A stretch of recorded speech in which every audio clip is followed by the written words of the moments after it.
संभव। आप देख रहे हैं सौदा आपका। आज हम आपके लिए लेकर आए ढेर सारा एक्शन, लेकिन कमोडिटी बाजार के खुलने से पहले एक झलक कि आज क्या क्या होगा खास सौदा आपका में। कमोडिटी बाजार खुलते ही आपको कमाई के टिप्स तो देंगे ही, साथ ही कैस्टर पे जिस तरह की रोक लगी है इस पर भी जानेंगे। इंडेक्स के मैनेजमेंट हमारे साथ होगा इस पर बात करने के लिए। जोरदार कमाई का तत्काल ट्रेड आइडिया होगा आपके लिए। इंट्राडे में कहा है कमाई के मौके, एक्सपायरी से पहले कैसे ट्रेड करें। निफ्टी छोटे शेयर ऊंची छलांग लगा रहे हैं और इन छोटे शेयरों पर रहेगा हमारा फोकस भी। आज कुछ अहम नतीजों का दिन रहने वाला है। आईसीआईसीआई बैंक पेश करने वाला अपने नतीजे, मारुति वेदांता भी पेश करेंगे अपने अर्निंग्स, और इन नतीजों से पहले आपकी रणनीति हम बताएंगे। ट्राई ने तय किया रिजर्व प्राइस, फोकस में रहेंगे टेलीकॉम शेयर। एफएनओ बाजार में स्ट्रैटेजी के टिप्स पाइए और साथ ही आपके शेयरों पर फटाफट सलाह देंगे हमारे मार्केट एक्सपर्ट। लेकिन सबसे पहले रुख करेंगे कमोडिटी बाजार का।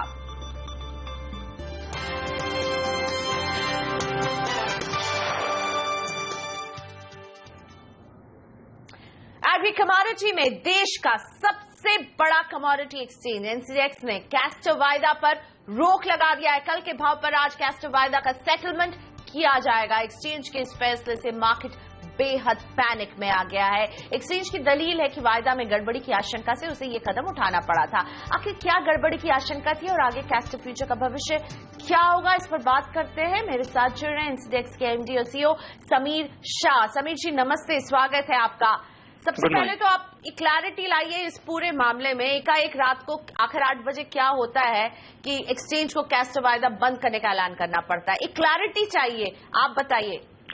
ये कैस्टर वायदे में पिछले 1.5 साल से एक्सचेंज के सर्वेलेंस में था, एक्सचेंज के वॉच में था ये कॉन्ट्रैक्ट। पिछले आपको याद होगा पिछले नवंबर दिसंबर पिछले साल में भी एक्सचेंज ने और स्ट्रांग रेगुलेटरी एक्शन लिया था, जहां पे ऑलमोस्ट 100% मार्जिन लागू किया था कैस्टर में, और एक काफी जबरदस्त डिलीवरीज हुई थी और उसके बाद थोड़ा सा कंट्रोल में आया था कॉन्ट्रैक्ट। लेकिन ये 1.5 साल से वॉच में रहा है। अभी पिछले नवंबर 2015 में भी एक्सचेंज ने मार्जिन लगाया था इस कॉन्ट्रैक्ट पे। लेकिन ये सिचुएशन हमारे सुपरविजन में और हमारे सर्वेलेंस में 11 जनवरी के बाद काफी वर्स सिचुएशन डेवलप हुई। बहुत जबरदस्त कंसंट्रेशन ओपन इंटरेस्ट का और लॉन्ग पोजीशन फरवरी कॉन्ट्रैक्ट में पैदा हुआ, और ये सब 11 जनवरी के बाद से शुरू हुआ। तो बहुत हाई लेवल कंसंट्रेशन एक पर्टिकुलर मंथ के कॉन्ट्रैक्ट में था, और उस कॉन्ट्रैक्ट में भी बहुत high level concentration long side पे कुछ मेंबर्स और कुछ गिने चुने क्लाइंट्स में ये कंसंट्रेशन था।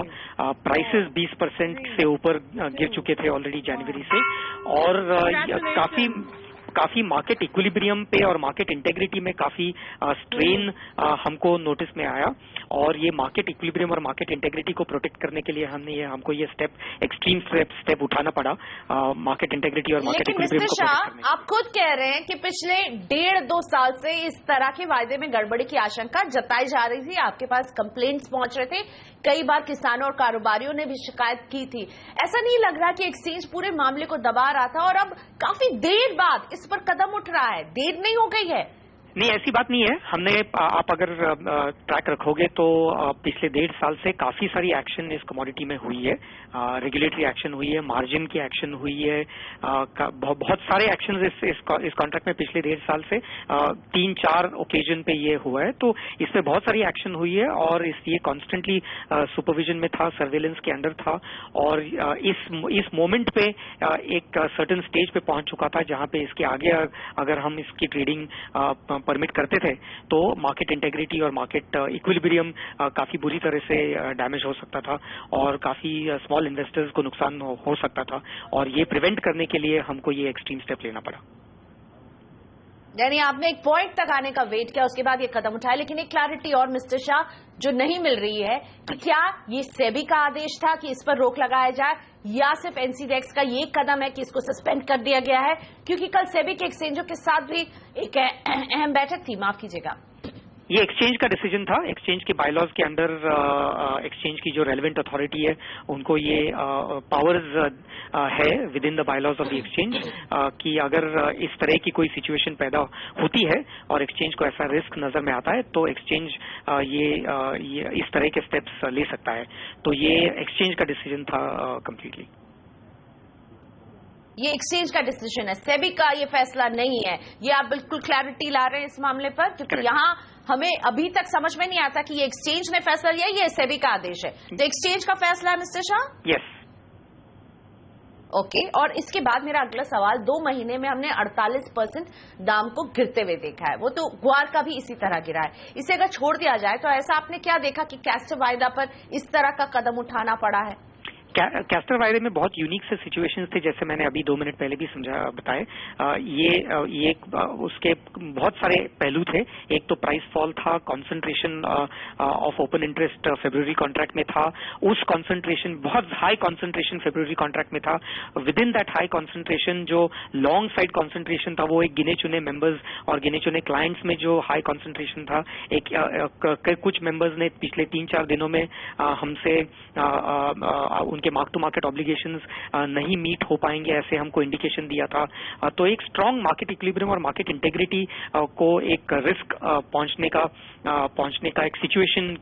की एक सिचुएशन पैदा हुई थी, और उसको प्रिवेंट करने के लिए और कंट्रोल करने के लिए एक्सट्रीम मेजर बहुत जरूरी हो गया था। बहुत यूनिक सिचुएशन थे कैस्टर में, जो कि बाकी कमोडिटीज में हमको नहीं दिख रहे।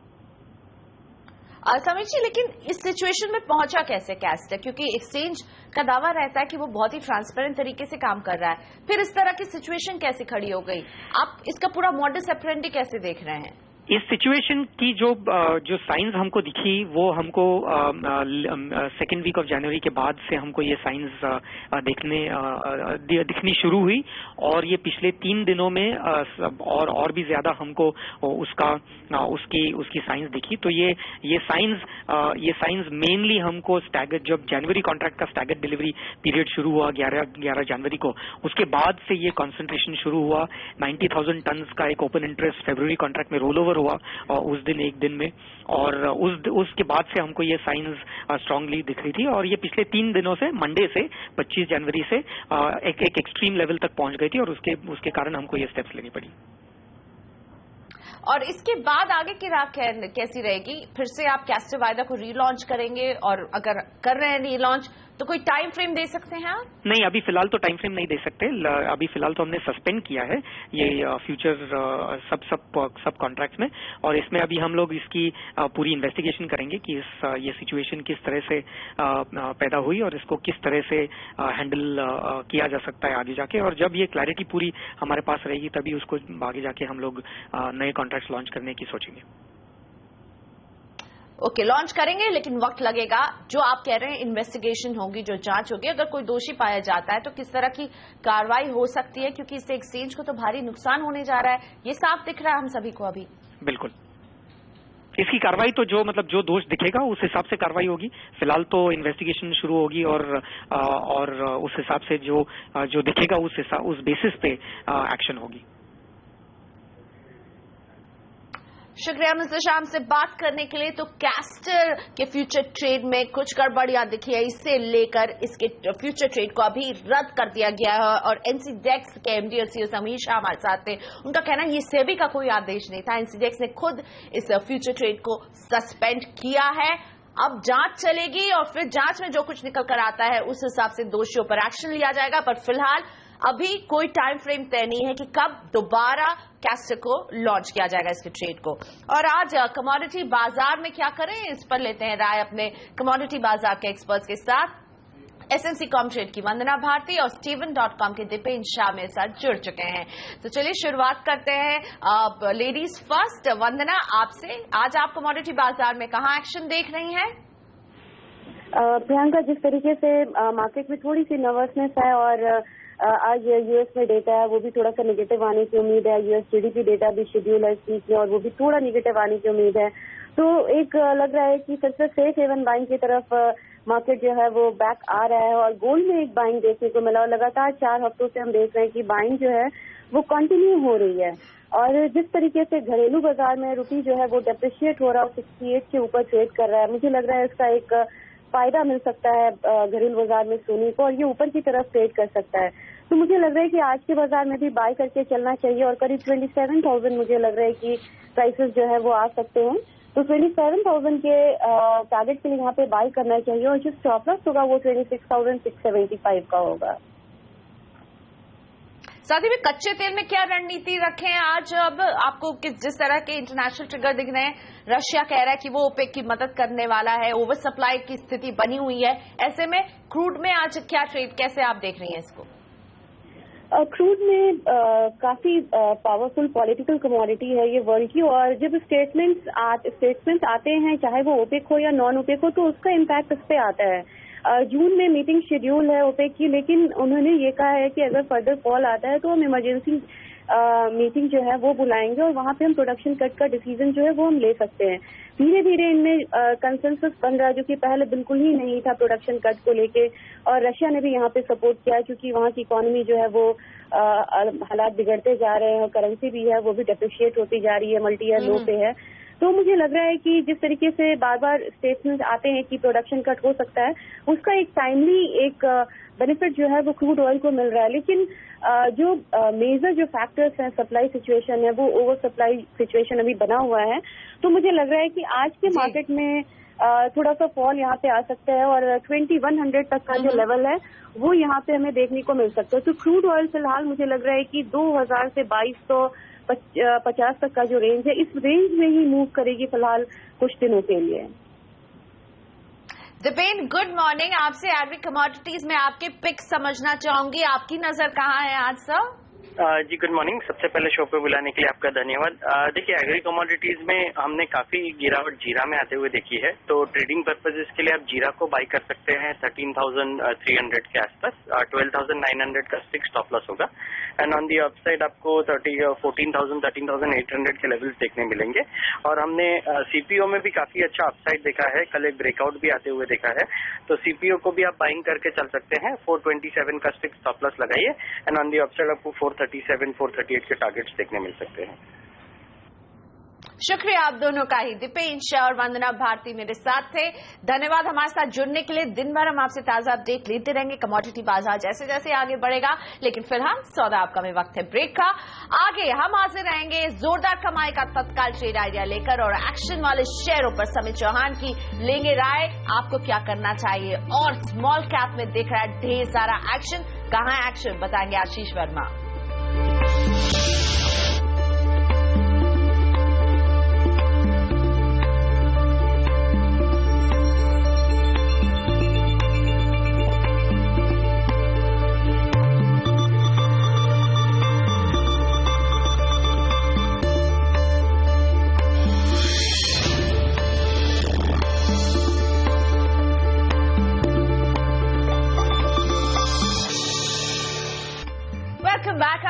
सौदा आपका बाजार का एक्शन बताए, उससे पहले आपके लिए मौजूदा हालात में वो ट्रेडिंग आइडिया जिससे आपको हो सकती है जोरदार कमाई। वक्त है तत्काल ट्रेड आइडिया का।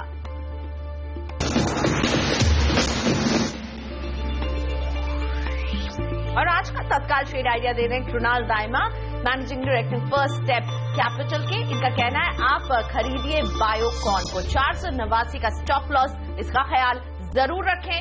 लक्ष्य 516 का और बायकॉन पर बाय की सलाह कृणाल दाइमा की इंट्राडे के लिए। यह है तत्काल trade idea.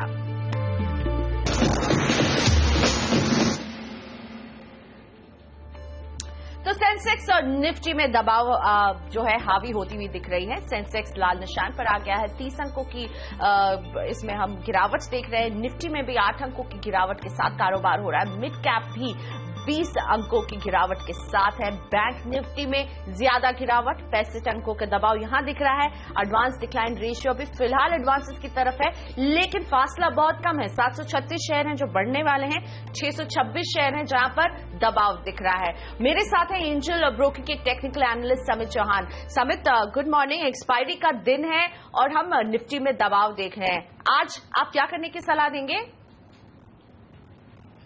Good morning Priyanka. अब देखिए, लास्ट वीक की प्राइस एक्शन हम देखें तो क्लियरली ऐसा लग रहा है कि 7300 का एक स्ट्रांग सपोर्ट करके एक्ट हो रहा है और इमीडिएटली उसको ब्रेक करना काफी डिफिकल्ट होगा निफ्टी के लिए। तो फिलहाल तो एक बायस पॉजिटिव साइड पे होना चाहिए और ये बाउंस और थोड़ा एक्सटेंड हो सकता है, यही हमारा ओपिनियन है फिलहाल। तो इंट्राडे में कोई भी डिप आती है तो वहीं पे एक निफ्टी की बाइंग पोजीशन ली जा सकती है। ज्यादा बड़ा डायरेक्शनल कॉल फिलहाल हम नहीं लेंगे। 7360 का स्टॉप लॉस मान के चलना चाहिए और ऊपर की तरफ निफ्टी एक बार 7500 7520 के लेवल टेस्ट कर सकता है।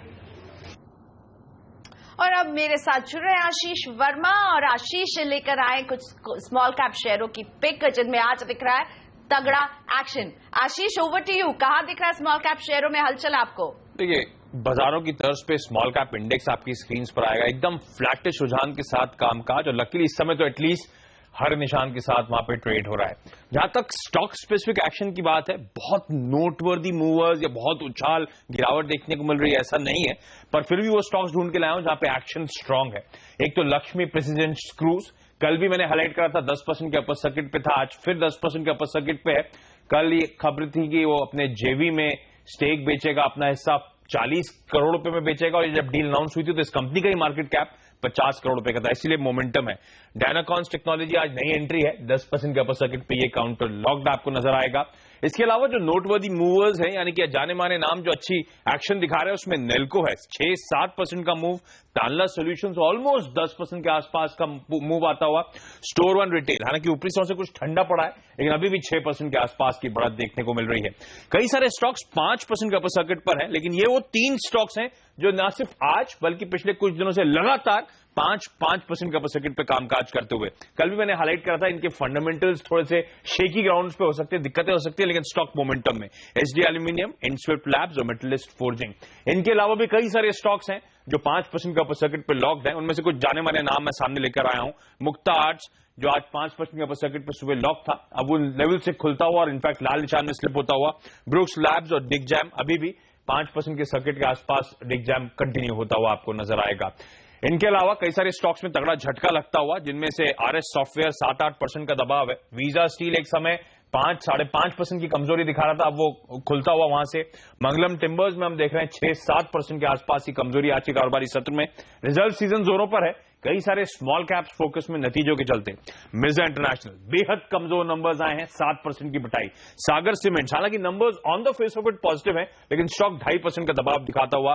ब्लू स्टार इन्फो एक और ऐसे नंबर्स हैं जो कमजोर थे, उसका रिएक्शन आप देख रहे हैं। एचईजी के इनकम और ईबीटा दोनों में दबाव देखने को मिला, इसलिए यहां पर पिटाई हो रही है। ऑटल कम्युनिकेशंस बेहद स्ट्रॉन्ग नंबर्स, एक समय तो ये स्टॉक 10% का पॉजिटिव मूव दिखा रहा था। इमामी पेपर मिल्स मेरे ख्याल से नंबर्स तो मेरे फेस ऑफ इट म्यूटेड थे, कमजोर थे, लेकिन स्टॉक उन नंबर्स पे पॉजिटिवली रिएक्ट करता हुआ 5% ऊपर। धन्यवाद आशीष। तो स्मॉल कैप स्पेस में कहां दिख रही है जोर और कहां थोड़ा सा मामला गड़बड़ है, ये बता रहे थे आशीष। वक्त हो गया ब्रेक का। ब्रेक के बाद समित चौहान मेरे साथ बने हुए हैं और हम जानेंगे समित से कमाई के 2 ट्रेडिंग टिप।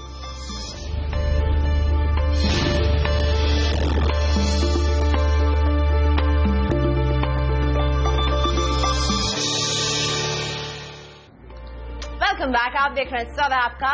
समित चौहान मेरे साथ बने हुए हैं। समित, आज आपकी नजर कहां है, किन शेयरों पर आप सलाह देना चाहेंगे आज?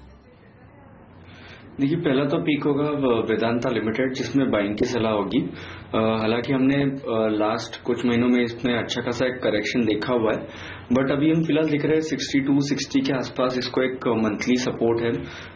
फिलहाल तो कंसोलिडेट हो रहा है उसके आसपास, बट हमें लग रहा है आने वाले कुछ दिनों में इसमें एक ट्रेडिंग बाउंस हो सकता है, तो यहाँ पे एक अच्छी खासी बाइंग अपॉर्चुनिटी हो सकती है। रिस्क भी काफी लो होगा, 60.50 के स्टॉप लॉस से इसमें बाइंग किया जा सकता है, और आने वाले कुछ दिनों में हमारा एक्सपेक्टेशन है कि ये स्टॉक बाउंस देगा टुवर्ड 72-73। सेकंड पिक होगा डॉक्टर रेड्डीज। ये प्योरली एक मोमेंटम प्ले था, लास्ट हाफ एन आवर में इसमें ऑलरेडी मूव आ गया है, तो मैं थोड़ा उसमें लेवल्स थोड़े मॉडिफाई करूंगा। स्टॉप लॉस अभी 2960 का हम रख के यहाँ पे बाइंग की सलाह होगी, और ऊपर की तरफ 3100-3120 के इसमें लेवल देखे जा सकते हैं। ओके, सो 2 पिक समित की आपकी स्क्रीन पर है, डॉक्टर रेड्डीज और वेदांता। और आज वेदांता पर नजर रखिए, आज कंपनी अपने नतीजे भी पेश करने वाली है। कई सारी कंपनियों के नतीजे आ रहे हैं, इसमें से एक जिसका जिक्र अभी मेरे सहयोगी आशीष भी कर रहे थे, मिर्जा इंटरनेशनल। खराब नतीजे रहे, दबाव में है ये स्टॉक। क्या यहाँ पर आप खरीद का मौका देखते हैं? टेक्निकल चार्ट्स क्या कह रहे हैं समित इसके? देखिए प्रियंका, इसने मिड 2014 से लेके उसने टुवर्ड द एंड ऑफ 2014-15 इसमें एक अच्छा खासा हमने मूवमेंट देखा था। फ्रॉम द लेवल्स ऑफ 40-50 ये स्टॉक ने नियरली 3 टाइम्स एप्रिसिएशन दिया हुआ था, सो मोरलेस ये जो हम ये मंथ में इसमें करेक्शन देख रहे हैं वो एक काइंड ऑफ करेक्टिव फेज में हम बोल सकते हैं ब्रॉडर डिग्री अगर हम देखें तो ये करेक्टिव फेज और थोड़ा कंटिन्यू हो सकता है। 90 से लेके 85 के लेवल रीटेस्ट हो सकते हैं। तो मेरे ख्याल से यहाँ पे फिलहाल बाइंग नहीं करना चाहिए, डिप्स के लिए वेट करना चाहिए। 90 से लेके 85 की एक अच्छी खासी बाइंग लेवल हो सकती है। और समित मेरे साथ बने हुए, लेकिन मुझे यहां पर एक छोटा सा ब्रेक लेना होगा क्योंकि ब्रेक के बाद समित हमारे मार्केट एडिटर के साथ आपको एफएनओ स्ट्रैटेजी बताएंगे। अनिल सिंघवी जी जुड़ेंगे और उनके साथ होंगे एक और मार्केट एक्सपर्ट अमित हरचेकर। तो अमित हरचेकर और समित चौहान के साथ अनिल सिंघवी के साथ आप समझिए एफएनओ के टिप्स।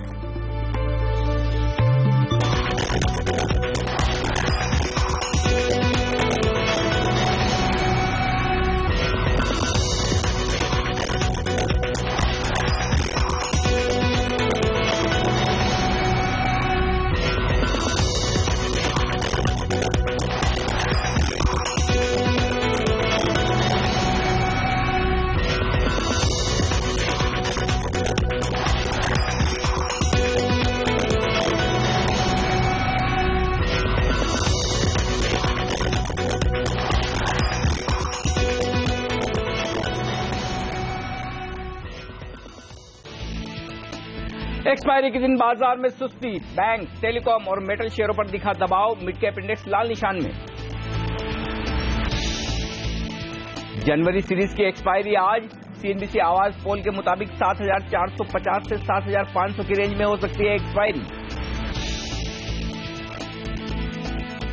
कमजोर नतीजों के बाद जस्ट डायल और भारतीय इंफ्राटेल की जबरदस्त पिटाई। जस्ट डायल 8% टूटा। स्पेक्ट्रम नीलामी के लिए नए रिजर्व प्राइस पर ट्राई ने दी सिफारिशें। पहली बार 700 मेगाहर्ट्ज बैंड की भी होगी नीलामी।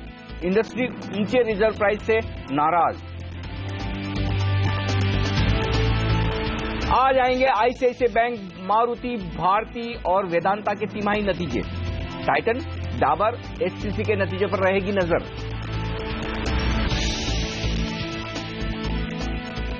भारी सट्टेबाजी की वजह से एनसीडीएक्स ने रद्द किए कैस्टर सीड के सभी कॉन्ट्रैक्ट। बुधवार के बंद भाव पर होगा सेटलमेंट। नमस्कार, हमारी खास पेशकश ट्रेडर्स हॉटलाइन में आप सबका स्वागत है। मैं हूं अनिल सिंघवी और बता दें आपको, अगर आप हमारे इस शो में कोई भी सवाल पूछना चाहते हैं, हमें व्हाट्सएप नंबर पर आप मैसेज भेजें। 7045220000। ये है हमारा नंबर, आपकी स्क्रीन पर इस वक्त फ्लैश होता हुआ दिख रहा है। आप अपना सवाल लिख भेजें, अपना नाम लिख भेजें। हम सामने से आपको फोन करके इस कार्यक्रम में आपका सवाल लेंगे और उसे शामिल करेंगे। साथ ही लेंगे हमारे एक्सपर्ट से उन पर राय जो हमारे साथ हैं इस वक्त। एंजल ब्रोकिंग के टेक्निकल एक्सपर्ट समित चौहान तो हमारे साथ हैं ही। अब A+ एनालिटिक्स के चीफ टेक्निकल स्ट्रेटेजिस्ट अमित हरचेकर भी हमारे साथ कार्यक्रम में शामिल हो रहे हैं। आप दोनों का स्वागत है सीएनबीसी आवाज पर। आगे बढ़े, दर्शकों के सवाल ले। उससे पहले अमित, एक बार मैं आपसे निफ्टी की रणनीति लेना चाहता हूं। बताइए क्या ट्रेड होगा इस वक्त आपका निफ्टी पर? देखिए, निफ्टी पे व्यू पॉजिटिव का रहेगा क्योंकि पिछले 2 दिन में निफ्टी में वॉल्यूम्स जो है मार्केट में ऑलमोस्ट 25% लोअर चल रहे हैं। मेरी राय होगी कि आप निफ्टी फ्यूचर्स में लॉन्ग पोजीशंस बनाए तो 7470 जो फरवरी कॉन्ट्रैक्ट उसके ऊपर ट्रेड करे तभी बनाए। आपका स्टॉप लॉस होगा 7420 और हम एक्सपेक्ट कर सकते हैं अराउंड 7570 to 7580 का लक्ष्य, जो कि आज नहीं तो कल आ सकता है। ओके, तो ये राय है इस वक्त निफ्टी पर खरीदारी की। और अमित, क्या फिर बैंक निफ्टी पर भी तेजी करना चाहेंगे आप? देखिए, बैंक निफ्टी में मेजर रेजिस्टेंस जो फरवरी कॉन्ट्रैक्ट में दिखाई दे रहा है अराउंड 15,500 से 15,550। बेहतर होगा कि आप 15,640 के ब्रेकआउट के लिए का वेट करें, उसके ऊपर ही आप लॉन्ग पोजीशंस ले, जिससे कि आपका स्टॉप लॉस काफी नीचे हो जाएगा अराउंड 15,480 का। और इस ब्रेकआउट के बाद आपका इमीडिएट टारगेट 15,900 से 16,000 तक बनता है। लेकिन मेरी राय ये होगी कि आप ब्रेकआउट के ऊपर ही लॉन्ग पोजीशंस लें, क्योंकि पिछले 2 दिन में जिस प्रकार से वॉल्यूम ट्रेंड हुआ है, काफी पॉसिबिलिटी है कि अगर आपको वॉल्यूम प्राइस स्पाइक ना हो तो स्टॉक बैंक निफ्टी और निफ्टी यही रेंज में मूवमेंट करे। तो बेस्ट स्ट्रेटेजी होगी कि आप वेट करें ब्रेकआउट का और उसके बाद ही लॉन्ग ट्रेड लें। ओके, और इस बीच हमारे दर्शक हमारे साथ जुड़ चुके हैं इस वक्त। वाराणसी से निखिल तिवारी हैं फोन लाइन पर। निखिल जी, स्वागत है आपका सीएनबीसी आवाज पर। बताइए क्या जानना चाहते हैं आप? जी निखिल जी। हाँ सर, हमारे पास आपका हम सबसे पहले कहना चाहते हैं कि अनिल सिंह सर आपका बहुत बड़ा फैन है। थैंक यू सर, शुक्रिया। भारतीय एयरटेल का हमारे पास एक लॉट है 290 का पुट है, 4 रुपया 60 पैसा में खरीदे हैं सोमवार का। ओके। और एसकेएस माइक्रो का आज हमने 6 रुपया में 500 का कॉल खरीदा है 5 लॉट। सर क्या करें, इसी एक्सपायरी का है आज ही का। दोनों आज ही की एक्सपायरी का है, बराबर है। भारतीय एयरटेल का तो पुट लिया है आपने 290 का 4 रुपए 60 पैसे में, और एसकेएस का 500 का कॉल लिया है आपने 5 रुपए में। ठीक बात, 6 रुपया में लिए 6 रुपए में लिए, 6 रुपए में लिए। चलिए दोनों के लिए राय ले लेते हैं हमारे एक्सपर्ट से। पहले तो समित आप बताएं कि भारतीय एयरटेल में 290 का पुट खरीदा इन्होंने 4 रुपए 60 पैसे में, आज ही एक्सपायरी होनी है, बताएं क्या करना चाहिए इन्हें। देखिए फिलहाल अगर देखें तो 290 का इसका एक इम्पोर्टेंट सपोर्ट है, आज देखना पड़ेगा ये लेवल ब्रेक होगा कि नहीं, बट फिलहाल तो ये बने रह सकते हैं। अगर सेकेंड हाफ में 290 का लेवल ब्रेक होता है तो इसमें एक इमीडिएटली शार्प 4 to 5 रुपीज का हम फॉल देख सकते हैं, वहां पे उनको प्रॉफिट बुक करने का एक मौका मिलेगा। ऊपर की तरफ अगर कोई ये स्टॉप लॉस मेंटेन करना चाहते हैं तो स्पॉट में जैसे ही भारतीय एयरटेल 296 का लेवल ब्रेक होता है इसमें से एग्जिट करना चाहिए फिर। ओके, तो ये राय है भारतीय एयरटेल पर आपके लिए। और एसकेएस माइक्रो यहां पर 500 रुपए का कॉल खरीदा, यानी कि तेजी की पोजीशन बनाई है। अमित, एसकेएस पर क्या राय देंगे आप इनके लिए? देखिए शॉर्ट टर्म में रिबाउंड अभी भी एक्सटेंड हो सकता है, 515 से 518 का इमीडिएट टारगेट बनता है, तो मेरे राय से इसमें बने रहे। अगर आपको स्टॉप लॉस मेंटेन करना है तो 502 का इंट्राडे स्टॉप लॉस लगाएं, और 518 के लेवल के दौरान आप अपने कॉल ऑप्शंस की पोजीशन है उसको क्लोज कर दें। ओके, अगले दर्शक से बात करेंगे, हम चलेंगे दिल्ली। हमारे साथ हैं इस वक्त फोन लाइन पर राजकुमार जी। सर नमस्कार, पूछिए अपना सवाल। सर नमस्कार नील जी, कैसे हैं आप? मैं एकदम बढ़िया हूं सर, बताइए आप कैसे हैं? दिल्ली का मौसम कैसा है? सर दिल्ली में अब थोड़ा मौसम गर्म हुआ है, पहले सर्दी ज्यादा थी। चलिए अच्छी बात है, बताइए क्या जानना चाहते हैं सर? सर मैंने वेदांता के अंदर 92 के अंदर एक लोड प्लस कर रखा है और आज एक्सपायरी है। वेदांता शॉर्ट किया है, लॉन्ग किया है, क्या किया है? लॉन्ग किया है सर। अच्छा, 92 रुपए में खरीदा हुआ, ये कब लिया आपने? सर जनवरी में। अच्छा, तो बहुत नीचे, ये तो 65 रुपए के आसपास आ गया है, 92 रुपए की खरीदारी है, तो क्या थोड़ा लंबे समय होल्ड करेंगे या फिर आज एक्सपायरी के दिन निकल जाने का इरादा है, क्या करेंगे? मैं सर 1 महीना और वेट कर सकता हूँ। 1 महीना और वेट करेंगे, तो पूछ लेते हैं कि रोल ओवर करना चाहिए या नहीं, ये जान लेते हैं। अमित बताएं, वेदांता इनकी एंट्री थोड़ी ऊपर के लेवल की हो गई है, क्या करना चाहिए? देखिए स्टॉक काफी ओवरसोल्ड है, और क्योंकि मेजरली शॉर्ट पोजीशन से बिल्डअप हुए हैं, यहाँ से एक थोड़ी शॉर्ट कवरिंग की आप गुंजाइश कर सकते हैं। अराउंड 72 to 75 ये मैक्सिमम टारगेट होगा, तो उस पुल बैक पे आप अपनी पोजीशन हल्की करें। मैं नहीं समझता कि स्टॉक में कोई पोटेंशियल है कि फिर से आपको 80 या 90 के स्तर दिखाएंगे। स्टॉक अभी भी लॉन्ग टर्म बेयर मार्केट में, तो पुल बैक आती है 70 तक, तो आप इजीली आप एग्जिट कर सकते हो। ओके, वेदांता फिलहाल इंतजार करें, राजकुमार जी शायद ऊपर आता हुआ दिखे। और साथ ही आपको बता दूं, हमारे दूसरे जो एक्सपर्ट हैं समित चौहान जी, उन्होंने भी आज वेदांता खरीदारी करने की राय दी है। उनका 60 रुपए 50 पैसे का स्टॉप लॉस और 73 रुपए के लक्ष्य के लिए समित भी कह रहे हैं कि वेदांता खरीद सकते। तो वेदांता अब चूंकि आपके भाव से काफी नीचे, लेकिन फिलहाल बेच कर न निकले, इंतजार करें, ये ठीक रहेगा आपके लिए। ये राय है हमारे दोनों एक्सपर्ट की। चलेंगे अमृतसर, हमारे साथ हमारी अगली दर्शक जुड़ रही है वहां से कनिका। कनिका जी गुड मॉर्निंग, पूछिए अपना सवाल। Good morning sir. जी सर मेरे पास बैंक निफ्टी है, जैन की 46 के रेट पे कॉल। कौन सी स्ट्राइक प्राइस का कॉल खरीदा है आपने? 15,600, 15,600 वाली। 15,600 का कॉल खरीदा है आपने 46 रुपए में, और जनवरी सीरीज यानी कि आज ही आखिरी दिन है आपके लिए। जी सर। चलिए पूछते हैं। तो मुझे नेक्स्ट मंथ की कंटिन्यू करनी चाहिए, लेनी चाहिए कि इसी मंथ में एग्जिट कर दूं मैं और नीचे डाउन की वेट करूं? चलिए पूछ लेते हैं कि अगले महीने बैंक निफ्टी में तेजी के संकेत हैं क्या? अगर हैं तो फिर हम कॉल खरीदने के बारे में सोचेंगे। अमित क्या कहेंगे आप इन्हें? कनिका जी की 46 रुपए की खरीद है इस वक्त, और इसी महीने का कॉल 15,600 का लिया, इस वक्त 15,500 के आसपास चल रहा है। मैं कॉल का दाम भी लेकर आऊंगा ताकि एक अंदाजा लगे कि इस वक्त वो कितने नुकसान में। पहले तो ये बताएं कि क्या इनके लिए स्टॉप लॉस टारगेट है, और क्या फरवरी सीरीज का कॉल खरीदना चाहिए फिर इन्हें? देखिए फरवरी सीरीज में बैंक निफ्टी का आउटलुक काफी पॉजिटिव दिखाई दे रहा है, लेकिन जैसे मैंने पहले ही बताया कि वॉल्यूम्स पिछले 2 दिन में काफी कम थे, इसलिए इसके वजह से आपको शॉर्ट टर्म अंदाजा लेना बहुत मुश्किल हो रहा है। अगर आप आज के लिए आपका रिस्क एपेटाइट है तो 15,450 का आप बैंक निफ्टी फ्यूचर्स में अपना स्टॉप लॉस रखें।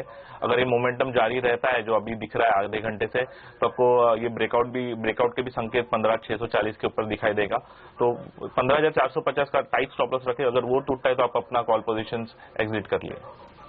ओके, तो ये राय है इस वक्त बैंक निफ्टी पर। बेहतर होगा आप अगले महीने का ऑप्शन खरीद लें कनिका जी, ताकि आप नुकसान से थोड़ी बच जाएं। इस वक्त तो आपका जो है वो दाम 8 रुपये आ गया है, तो ये जो कुछ मिल रहा है ले ले, या फिर आज दिन के अंत तक तो आपको खत्म करना ही होगा। तो 15,600 के ऊपर की एक्सपायरी तो मुश्किल दिख रही है, तो उस लिहाज से 8 रुपये में इस वक्त आप अपना कॉल बेच दें और अगले महीने का कॉल खरीद लें। ये राय हमारे एक्सपर्ट्स की तरफ से आपके लिए।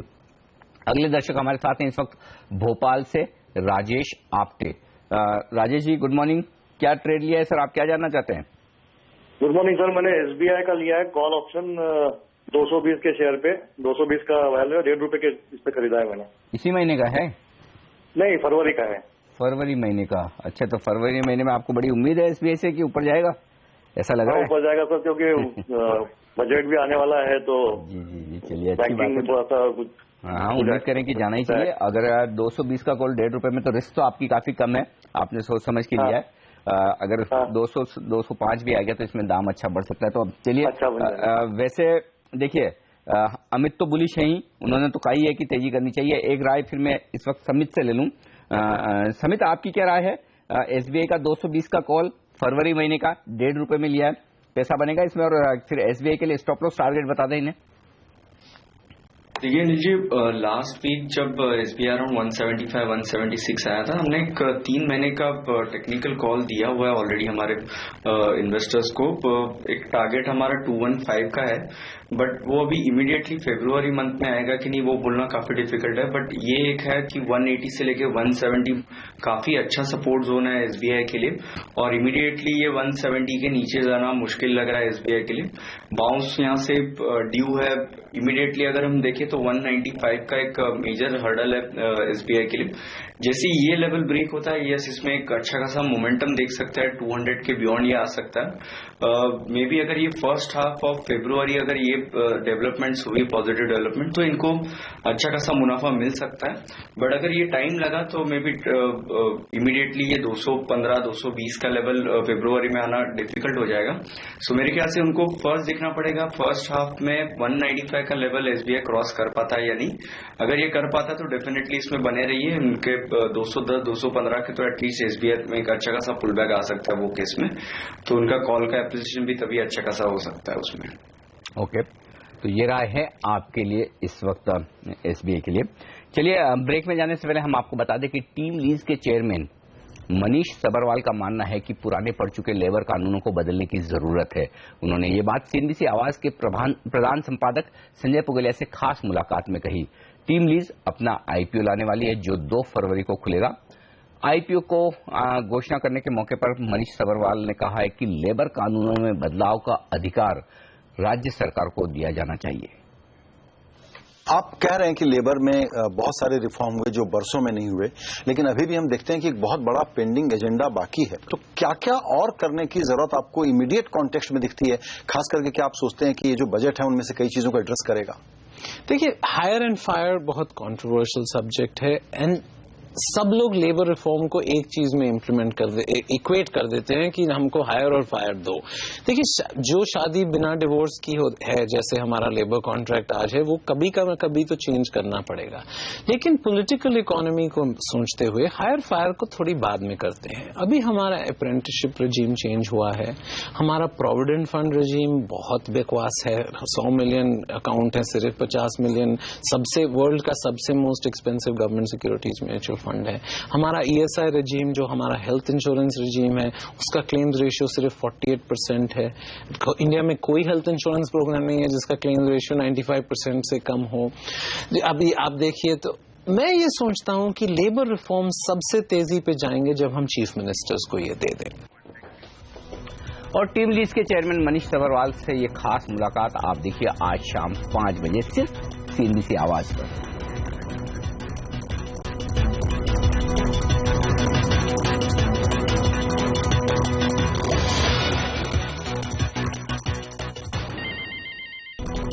बाजार इस बीच देखिए एकदम शांत कारोबार करते हुए दिख रहे हैं। 5 अंक नीचे सेंसेक्स है, 2 अंक ऊपर निफ्टी है, बैंक निफ्टी में 35 अंकों का नुकसान। और अब वक्त है स्टॉक फ्यूचर्स की बेहतरीन पिक्स लेने का। हमारे साथ अमित हर्चेकर है और अमित ने 2 स्टॉक्स में यहां पर खरीदारी की राय दी है और एक स्टॉक में वो शॉर्ट करना चाहते हैं। पहले बात करें उन शेयरों की जहां पर उनका खरीदारी करने का इरादा है। ITC बताएं अमित, खरीदेंगे आप? बिल्कुल, देखिए आईटीसी ने एक बुलिश वेज में से काफी अच्छा ब्रेकआउट दिया है 313 के ऊपर, और वो इंडिकेट कर रहा है कि स्टॉक का जो अगले कुछ दिनों में लक्ष्य है अराउंड 330 की तरफ बैठेगा। तो आपकी स्ट्रैटेजी होगी, आप इस लेवल पे आप आईटीसी में लॉन्ग पोजीशंस ले, आपका स्टॉप लॉस होगा 307 का और 332 का लक्ष्य आपको 1-2 दिन में दिखाई देगा। दूसरी स्ट्रैटेजी होगी टीसीएस में। टीसीएस में काफी अच्छा एक्यूमुलेशन हुआ है 2280 टू 2300 के जोन पे, और उसके बाद में हमने एक काफी अच्छा 3 व्हाइट सोल्जर्स का रिवर्सल देखा है। आप टीसीएस में भी इस लेवल पे आप लॉन्ग फ्यूचर्स पोजीशंस बना सकते हैं। 2270 आपका स्टॉप लॉस होगा, और आपका जो इमीडिएट टारगेट बन रहा है 2400 to 2420 on the higher side. ये दोनों जो लेवल्स है ये फेब्रुअरी फ्यूचर्स के हिसाब से दिखाई दे रहे हैं। ओके, तो ये राय इस वक्त आपके लिए खरीदारी की, इस वक्त आईटीसी में और टीसीएस भी साथ में खरीदारी करने का एक मौका। लेकिन शॉर्ट साइड पर अमित को जो स्टॉक पसंद है वो है कोटक महिंद्रा बैंक। बताइए अमित, क्या लेवल्स हैं इसके लिए, क्या टारगेट्स हैं? देखिए कोटक महिंद्रा बैंक में पिछले कुछ दिनों में काफी हमने डिस्ट्रीब्यूशन देखा है, एंड मोस्ट इम्पोर्टेंटली जो भी pull back Kotak Mahindra Bank में आए हैं वो लो वॉल्यूम्स पे आए हैं।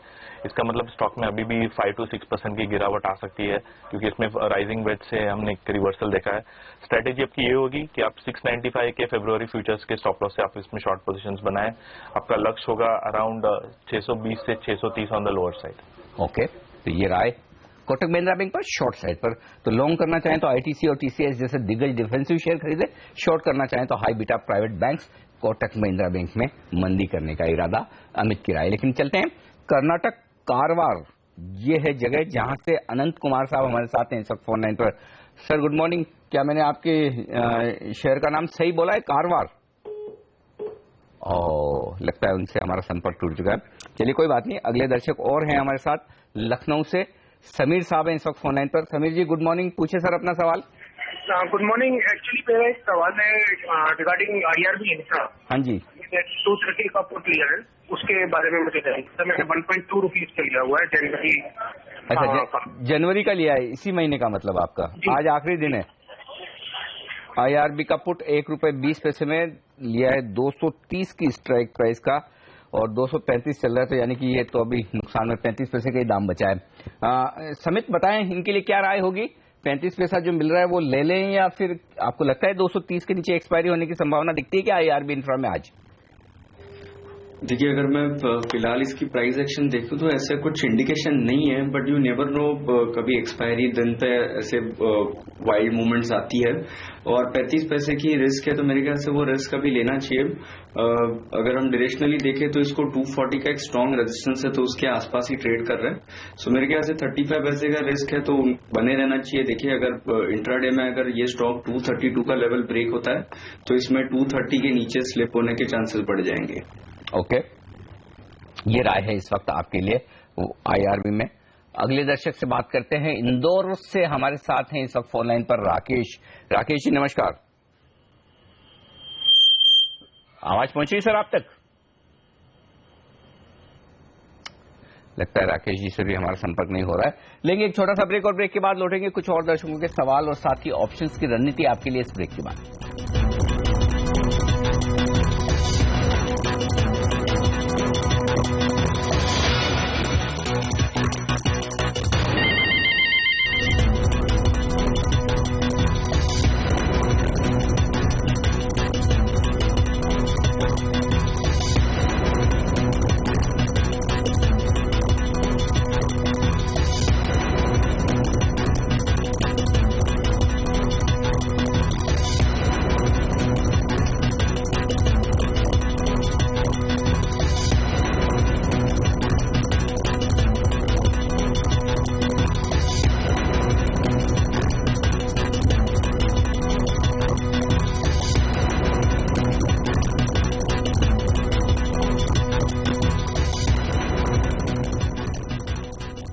स्वागत है आपका और अब लेते हैं अमित हरचेकर की ऑप्शन रणनीति। बताएं अमित, कौन सा ऑप्शन ट्रेड करेंगे आज?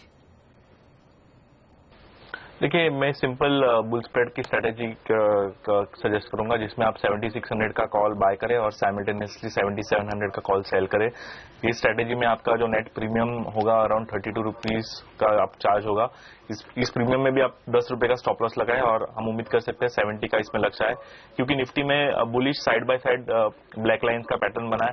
ये पैटर्न इंडिकेट कर रहा है कि निफ्टी में अगले कुछ दिनों में 2 से 3% की उछाल आएगी। तो 7650 टू 7680 का लक्ष्य शॉर्ट टर्म में निफ्टी में दिखाई दे रहा है। ओके, तो ये राय है इस वक्त ऑप्शंस में ट्रेड करने के लिए। आज से फरवरी के ऑप्शंस में आप करें ट्रेडिंग। आप दोनों से ही विदा लेने का वक्त है। अमित और समित दोनों का शुक्रिया हमारे लिए वक्त निकालने के लिए। और ट्रेडर्स हॉटलाइन में आज के लिए इतना ही। वक्त एक छोटे से ब्रेक और ब्रेक के बाद लेकर आएंगे आपके शेयरों पर फटाफट सलाह। प्रियंका संभव तो हमारे साथ जुड़ेंगे और उनके साथ जुड़ेंगे ब्रेक के बाद मानस जायसवाल।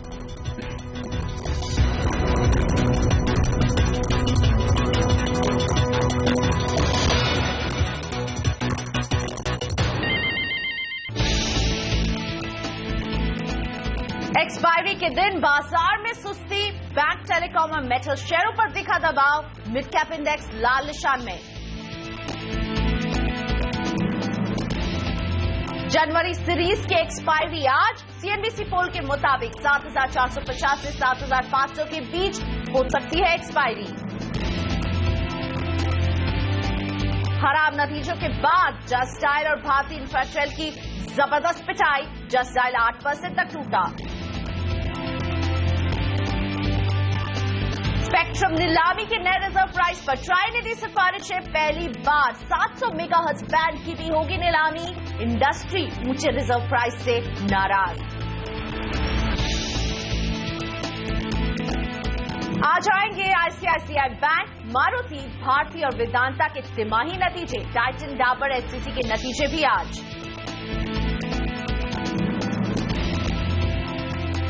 भारी सट्टाबाजी की वजह से एनसीडेक्स ने रद्द किए कैश रिसीट के सभी कॉन्ट्रैक्ट। बुधवार के बंद भाव पर होगा सेटलमेंट।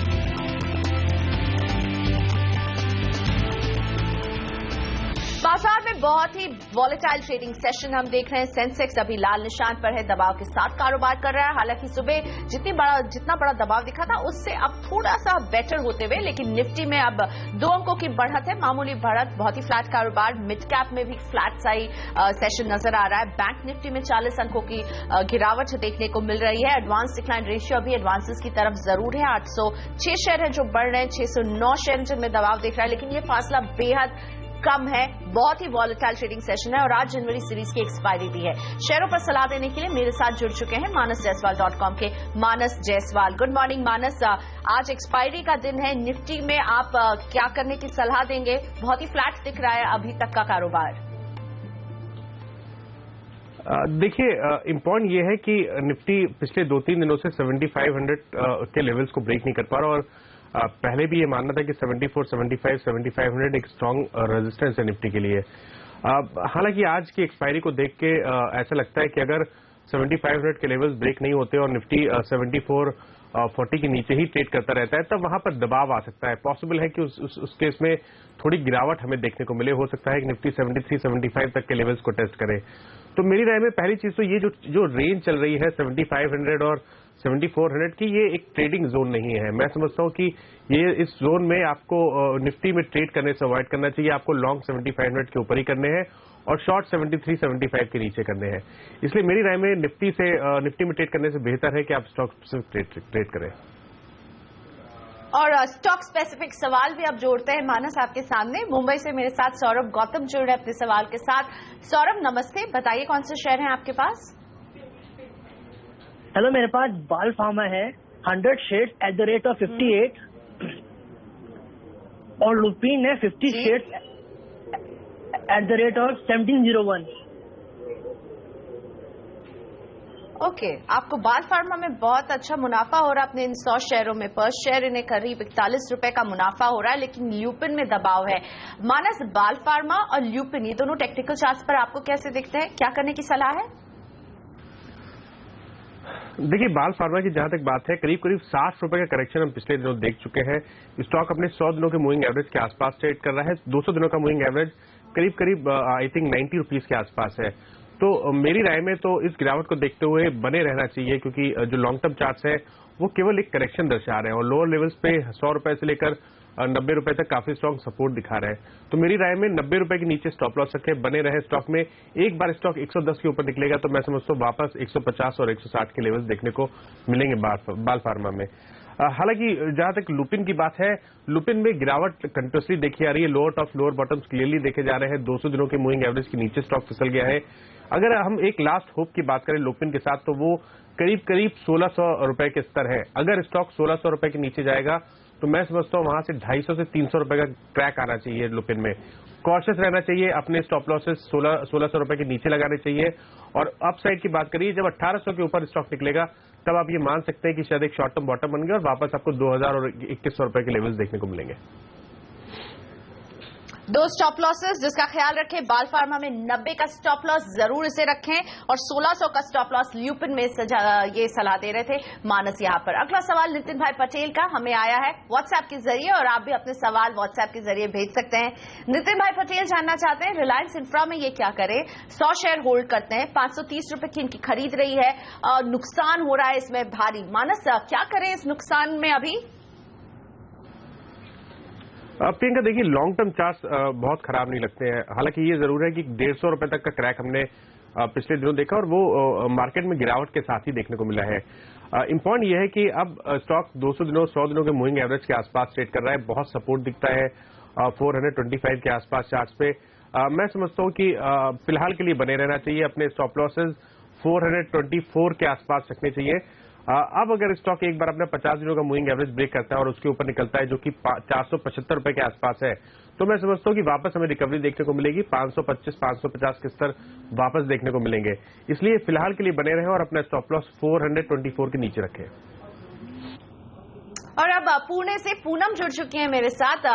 पूनम नमस्ते, बताइए कौन से शेयर हैं आपके पास? नमस्कार, हमारे पास है टाटा मोटर 200 शेयर 418.45 की खरीद पर, और स्टेट बैंक ऑफ इंडिया है 2000 शेयर 287.35 की। मतलब लॉन्ग टर्म इन्वेस्टर है, हम 5 साल तक इसको रख सकते हैं। मतलब क्या करना चाहिए, कैसा है इनका? लंबा नजरिया है पूनम का। मानस, एसबीआई और टाटा मोटर्स क्या निश्चिंता के साथ बने रहे? 5 साल का नजरिया रखती हैं पूनम? देखिए, जब 5 साल का नजरिया हो तब मैं नहीं समझता कि हैवी वेट्स में अब डरने की जरूरत नहीं है।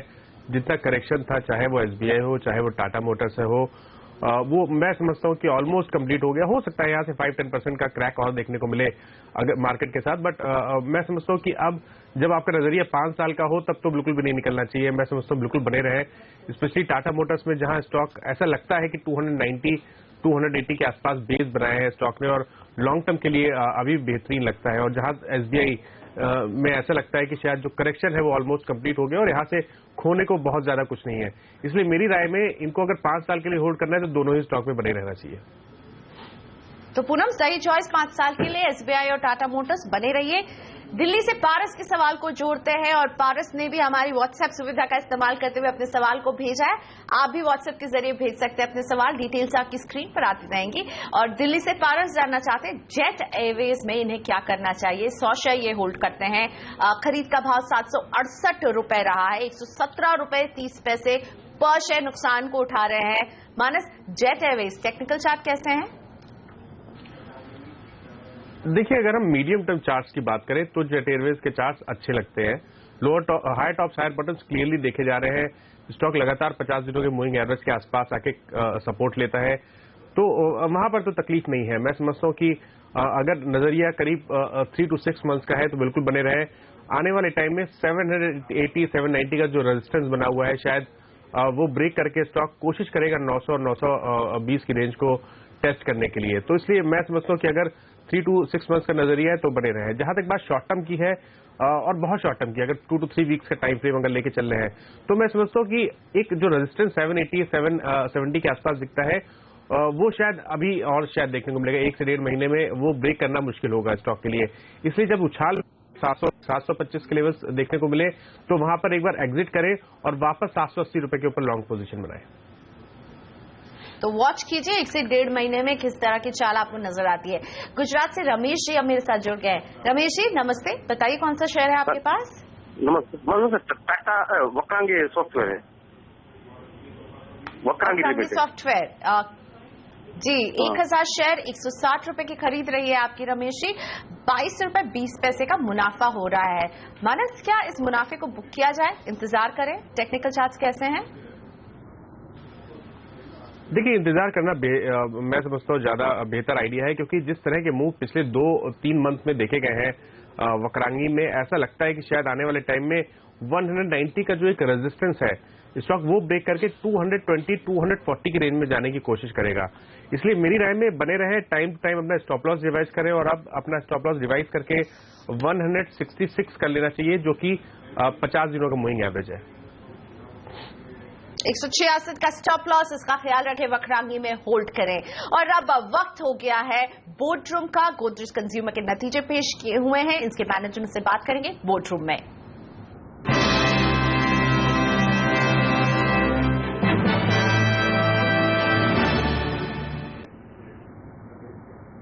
मेरे साथ है विवेक गंभीर, मैनेजिंग डायरेक्टर गोदरेज कंज्यूमर्स के। विवेक जी स्वागत है on the face of it. अच्छे नतीजे रहे हैं, आप क्या देख रहे हैं? वॉल्यूम ग्रोथ कहां से आई है, किस तरह की वॉल्यूम ग्रोथ रही है? नमस्ते। तो इंडिया में हमारी वॉल्यूम ग्रोथ करीब 9% थी, तो ये इंडस्ट्री लीडिंग वॉल्यूम ग्रोथ है। इंडस्ट्री की ग्रोथ करीबन 4 या 5% थी, तो हमारी ग्रोथ करीबन 2 टाइम्स ज्यादा थी इंडस्ट्री ग्रोथ के कंपैरिजन में।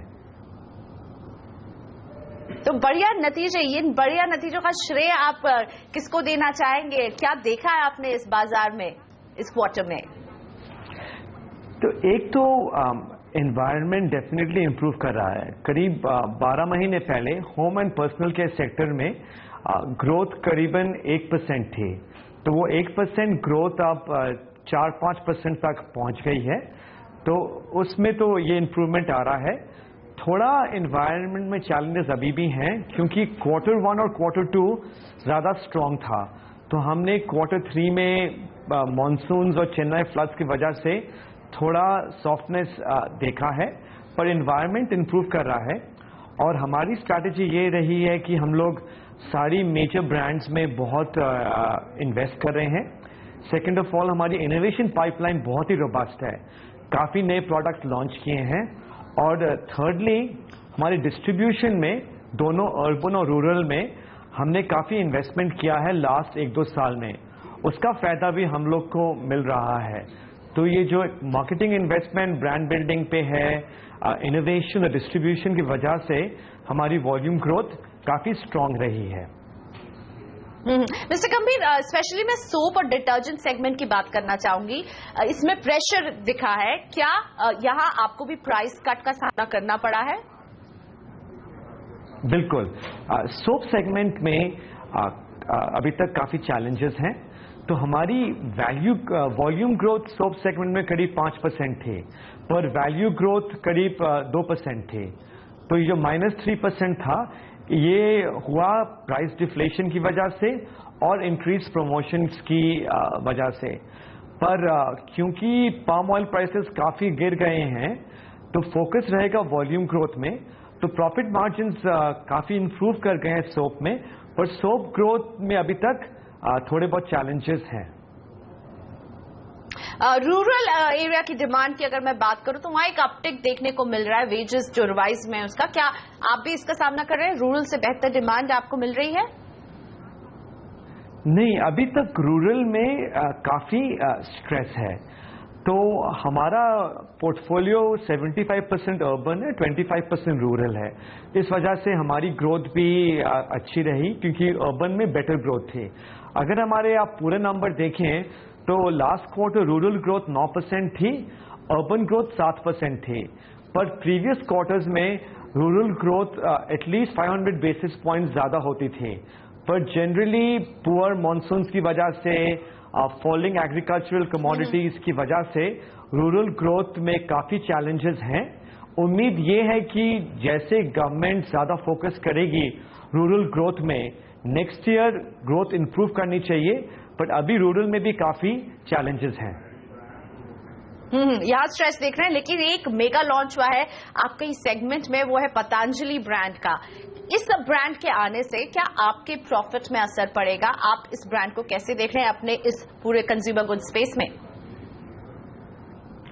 क्लियरली एक कंज्यूमर नीड है मोर नेचुरल, मोर हर्बल प्रोडक्ट्स की हाई क्वालिटी और अफोर्डेबल प्राइस। और ये ट्रेंड कुछ नया नहीं है, अभी काफी बातचीत चल रही है पतंजलि की वजह से। पर हम लोग के पोर्टफोलियो में अगर देखिए आप, तो लास्ट 2-3 साल में हमने बहुत इनोवेशंस किए हैं। जैसे हमने इंसेक्टिसाइड्स में नीम कॉयल लॉन्च किया है, हेयर कलर्स में एक हेना कोकोनट बेस्ड क्रीम लॉन्च की है, हमारे गोदरेज नंबर 1 जो इंडिया का बेस्ट क्वालिटी ग्रेड 1 सोप है, उसमें हनी, सैफरन, अलग अलग किस्म के वेरिएंट्स भी हैं। तो ये ट्रेंड तो हम बहुत दिनों से देख रहे हैं। हमारा ओवरलैप बहुत कम है पतंजलि के कंपैरिजन में, तो पतंजलि का इम्पैक्ट देखना पड़ेगा। पर डिपेंड करता है कि कितने ऑथेंटिकली वो अपनी प्रोपोजिशन लॉन्च करते हैं। कि काफी प्रोडक्ट्स में लिखा होता है प्रोप्राइटरी आयुर्वेदिक मेडिसिन, पर अगर आप इंग्रेडिएंट्स पढ़ें तो इंग्रेडिएंट्स में लिखा होता है glycerine, other kind of ingredients. So depend करता है कितने कंसिस्टेंटली वो लॉन्च करते हैं। पर हमारी स्ट्रैटेजी क्लियर रहेगी कि हम भी काफी सारे प्रोडक्ट्स लॉन्च करेंगे जो ज्यादा नेचुरल होंगे, पर हमारा ओवरलैप बहुत कम है। शुक्रिया हमसे बात करने के लिए। विवेक गंभीर, एमडी GCPL हमारे साथ थे। नतीजों के बाद बात करते हुए किस तरह की वॉल्यूम अपटेक इन्होंने देखी है, और हर्बल पर रहेगा जोर, और गोदरेज आपकी स्क्रीन पर करीब 2.5% की बढ़त है। टेक्निकल चार्ट्स कैसे हैं गोदरेज के, हम समझेंगे मानस जायसवाल से। लेकिन फिलहाल एक ब्रेक के बाद गोदरेज पर होगी चर्चा और कुछ एक्शन वाले स्टॉक्स पर भी डालेंगे नजर।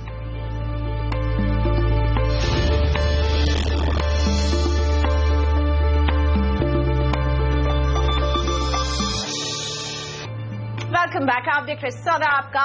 गोदरेज कंज्यूमर ने पेश किए नतीजे, वॉल्यूम में बढ़त है, उसका मैनेजमेंट हमारे साथ था। मानस, आपको GCPL टेक्निकल चार्ट्स पर कैसा दिख रहा है? देखिए, गोदरेज कंज्यूमर की जहां तक बात है, करीब 1350 रुपए के हाई बने थे कुछ टाइम पहले, और उसके बाद एक रेंज बन गई थी 1200-1350 की। बट पिछले दिनों जब 1200 के सपोर्ट ब्रेक हुए हैं, स्टॉक अपने 200 दिनों के मूविंग एवरेज के नीचे फिसल गया है, तो मेरा मानना है कि अभी गिरावट अभी और देखने को मिलेगी। 1050 तक के लेवल्स देखने को मिल सकते हैं, इसलिए इस उछाल में हो सकता है कि 1200 तक के स्तर देखने को मिले, बट वो एक एग्जिट अपॉर्चुनिटी रहेगी लॉन्ग पोजीशंस के लिए। और इसी के साथ अभी आवाज CNBC आवाज में वक्त है ITL अपडेट का।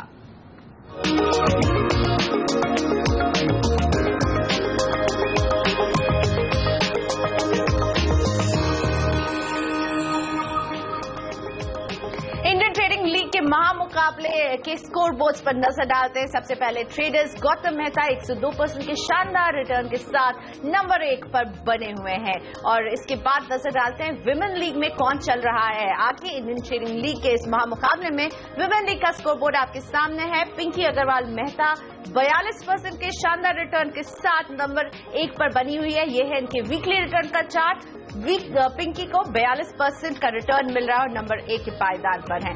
और ये है कमोडिटी का चार्ट आपके सामने। कवुकनी मरीमुथु 82% के शानदार रिटर्न के साथ कमोडिटी लीग में नंबर 1 के पायदान पर।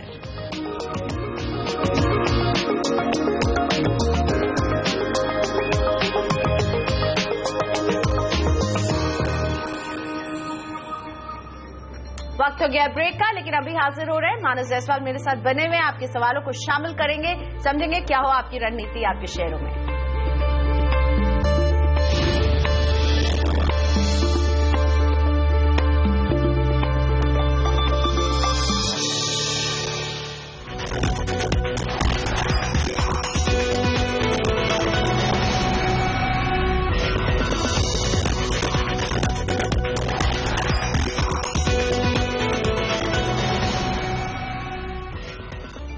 वक्त है स्टॉक्स फटाफट का। मानस जायसवाल मेरे साथ है। अमर वर्मा का पहला सवाल टेक महिंद्रा पर 110 शेयर 125 रुपए की खरीद है। मानस, टेक महिंद्रा देखिए लॉन्ग टर्म इन्वेस्टर है, इसलिए मेरी राय में तो बने रहना चाहिए। जो करेक्शन था वो मैं समझता हूँ वो ऑलमोस्ट कंप्लीट हो गया। 490 स्ट्रॉन्ग सपोर्ट है, इसलिए मैं समझता हूँ अगर 1 से 1.5 साल का व्यू है तो बिल्कुल बने रहे। शायद आने वाले टाइम में 620 650 के लेवल्स देखने को मिलेंगे। गोरखपुर से के अग्रवाल, टीसीएस के 40 शेयर, 930 रुपए की खरीद है। देखिए यहाँ पर भी लोअर लेवल पे सपोर्ट दिखता है 2250 के आसपास, इसलिए मैं समझता हूँ 2250 का स्टॉप लॉस रखे, बने रहे। एक बार स्टॉक 2450 की रेंज को ब्रेक करेगा तो कम से कम 2580 और 2600 के लेवल्स देखने को मिलेंगे। पनवेल से Arjun Khade, bank of Baroda, 300 share, 181 रुपए 65 पैसे की खरीद। देखिए एक बड़ी गिरावट के बाद हमने लोअर लेवल पे सपोर्ट देखा है। मेरी राय में यहाँ पर बने रहना चाहिए। 118 के नीचे अपना स्टॉप लॉस रखें, बने रहे। 135 रुपए के ऊपर अगर स्टॉक जाएगा तो मैं समझता हूँ कि 150 160 के लेवल्स देखने को मिलेंगे। मानस धन्यवाद हमारे वक्त निकालने के लिए। सौदा आपका में आज इतना ही। मेरे साथ भी आगे देखिए कमोडिटी बाजार में कहाँ है एक्शन, हमारे शो कमोडिटी राउंड अप में। नमस्कार।